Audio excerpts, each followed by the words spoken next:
What is going on, Supers? Welcome back to another episode of Soup Luke, episode 234. Let's review that goddamn Brisbane Collingwood game. So let's run the intro, jump straight into it.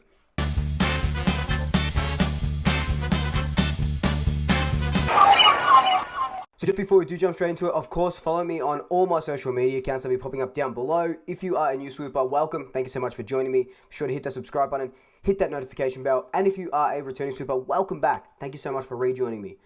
So now, let's get into this review, hey? So yesterday, in front of a semi-packed Marvel Stadium, Collingwood took on the Brisbane Lions. As we know, it's supposed to be played in Brisbane, but it got played, at Marvel because of COVID and stuff like that.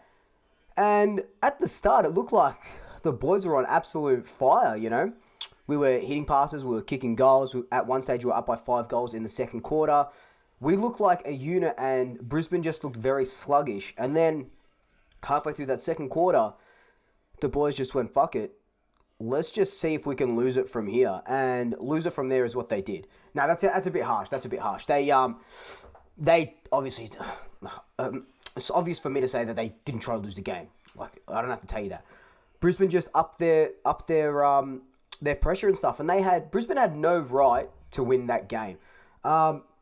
And we were in front up until 3/4 time, and then we kicked a couple of last quarter goals, but then Brisbane just kept banging on the door, knocking the door down, and we were just hitting that inside 50 in the last quarter, but no fruition, It was the same thing that happened in the 2019, prelim against GWS. All that inside 50 ball movement for no goals, and that's not going to win you a lot of games. And then, we know what happened. We left the corridor wide open, and Brisbane go in and kick that after the siren goal. And I guess it was, everyone's saying it's poetry, and I guess it was, they didn't get that tackle last week. And it was the same kid that, tackled that Blixarves last week and didn't get that tackle and kicked the winning goal. He ended up kicking the winning goal this week. So, it is poetry.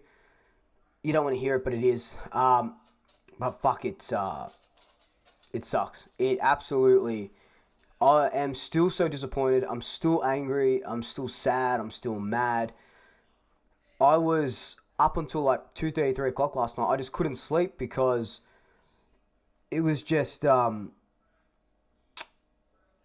God. It was disappointing. You shouldn't be 5 goals up and then lose like that. Brisbane had no right to win. They couldn't see their family. They've been locked out of Brisbane. They've stayed down here, no clothes, back against the wall, training at like Port Melbourne and stuff like that. When we're with family and stuff and, home crowd advantage and shit like that. And this is the stuff that we pull. 5 goals up and you lose. This doesn't win you finals. This doesn't, show you as a top 4 side. Oh, yeah, but we were competitive. Yeah, but the game was on our terms. And then, if anything, it says more about Brisbane than it does about us, that Brisbane were willing to go that extra mile. We just weren't capable of doing it and finishing it off. And this is classic Collingwood. It is classic Collingwood. We have all the lead, we have all the points, we have all the pressure, and when we can put the teams to the sword, we don't fucking put the teams to the sword, and shit like this happens. It happens so many times. We're not closers, we're not finishers. And it's disappointing. It's absolutely disappointing.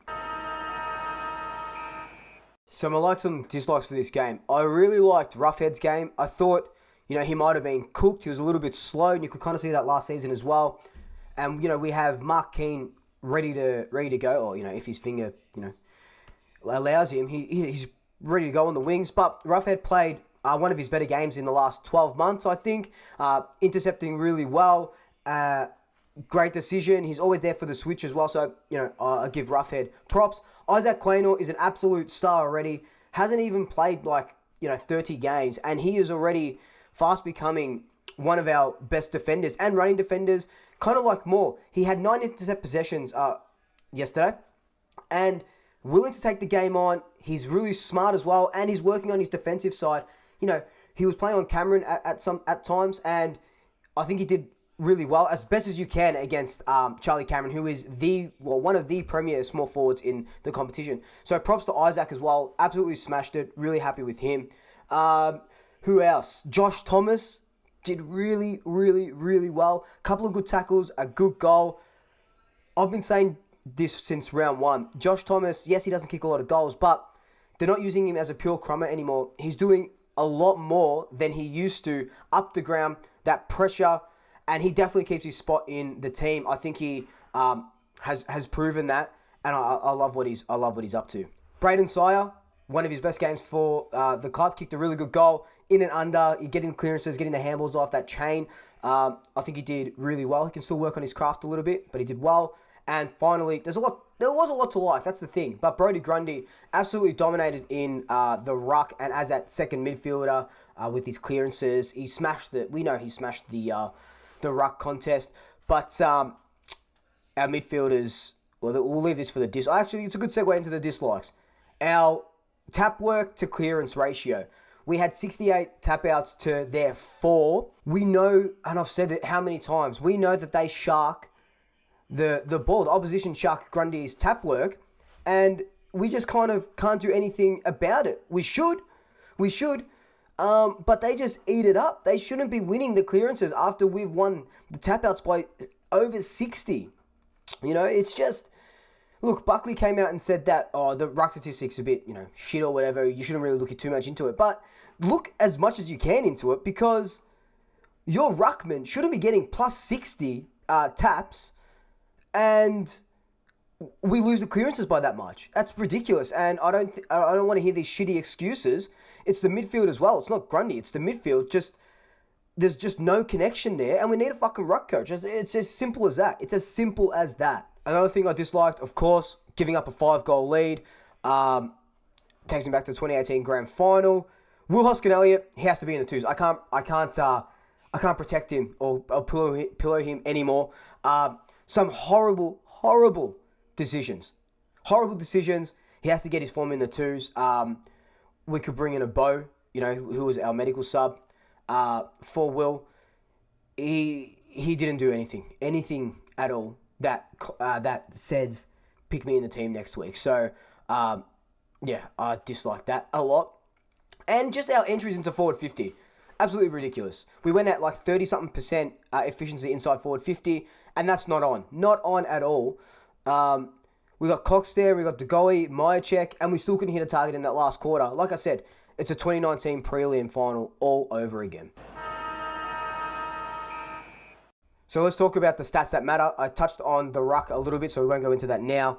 But it was pretty even. Turnovers were pretty even. Uncontested possessions, contested possessions. It was all very, very even. Even time in possession was, 44% us and 43% the Brisbane Lions. So it was an even game.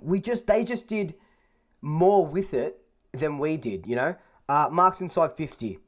We had 7, they had 11. Contested marks, 12-12. So, look, the thing that really stands out to me, though, is the tackles, 56-70. Against the Bulldogs, we were really down on that. We turned it up against Carlton because Buckley said, that's something that we're going to work on.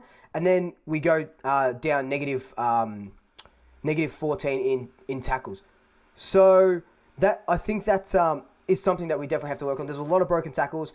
A lot of guys just not giving that extra 1% to try and lay a tackle, because obviously I don't have to tell you that, yes, kicking more than the opposition points wise wins you games, but so does your defense, and our defense does hold up. But when your midfielders and your forwards aren't tackling properly, it's not going to give you the best opportunity for a 50-50 ball or for a turnover like that. But in saying that, we did have more tackles inside our forward 50 than them, but it's just the around the ground tackles that you really, really, especially when they're coming out and using the corridor, it just kills you.